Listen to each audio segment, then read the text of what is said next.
বেশ কিছুদিন থেকে দেখলাম যে অনেকে করা ফেসবুকে ওয়াচ টাইম কাটিয়া নেই কি। আচ্ছা, ফেসবুকে কিন্তু আসলে ওয়াচ টাইম কাটিয়া নেয়নি, এই বিষয়টা আমরা বুঝলাম না। তো বিষয়টা ক্লিয়ার করার লাগে আজকের এই ভিডিওটা। সম্পূর্ণ ভিডিওটা একটু মনোযোগ সহকারে দেখো, তাইলে বুঝতে পারবা ফেসবুকে কিন্তু আসলে ওয়াচ টাইম কাটিয়া নেই না আর কোনো সমস্যা। এখানে দেখা যার যে মনিটাইজেশন হইতে 5,000 ফলোয়ার্স কমপ্লিট হইতেইব। দ্বিতীয়ত দেখলাম যে লাস্ট 60 দিনে 60,000 মিনিট ওয়াচ টাইম কমপ্লিট হইতেইব। 3 নম্বর নিজের 5টা ভিডিও কমপ্লিট হইতেইব। তো আমরা ঝামেলাটা যেখানে ওয়াচ টাইম নেওয়া, লাস্ট 60 দিনে 60,000 মিনিট ওয়াচ টাইম।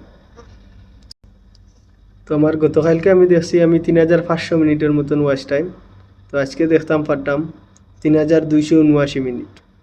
তো আমার বাকি মিনিটগুলা গেল কই খাটিয়া নিছে কি, খেনে খাটিয়া নিল ওই সমস্যা সবর খাটিয়া নিছে।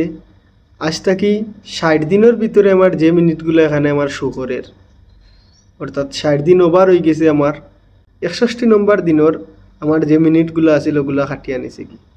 তো সবর ক্ষেত্রেই সেম সমস্যা, ওই যেদিন ওভার হয়ে যায় ওই দিনের যে ভিডিও মিনিটগুলো ওয়াচ হয়েছে ওগুলা খাটিয়া নেই কি। তো আমরা না বুঝার কারণে করাম যে ফেসবুকে খাটিয়া নেই কি। তো ফেসবুকে তেন আমরা ক্লিয়ারই হইয়া দিছি যে লাস্ট 60 দিনে আমরা এই 60,000 মিনিট ওয়াচ কমপ্লিট হইতেইব। আশা করি বুঝতে পারছো। এখন আমরা এগুলা কমপ্লিট করতে হইলে কিতা করতে হইব, সেমনে 60,000 মিনিট ওয়াচ হইতেইব। তো বেশি বেশি করে ভিডিও দেও সবে, ভিডিও বেশি বেশি করে আপলোড দিলে দেখা যাইব গিয়া দ্রুত মিনিট পারবো। আর একটা দুইটা ভিডিও ভাইরাল যদি হয় তাইলে দ্রুত এই মিনিটগুলা কমপ্লিট হইব।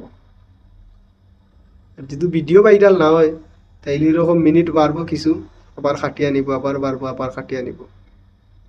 চেষ্টা করো, চেষ্টা করতে তো আর সমস্যা নাই। যদি ভিডিওটা ভালো লাগে অবশ্যই লাইক কমেন্ট এন্ড শেয়ার করবা, যাতে অন্যও দেখতে পারে।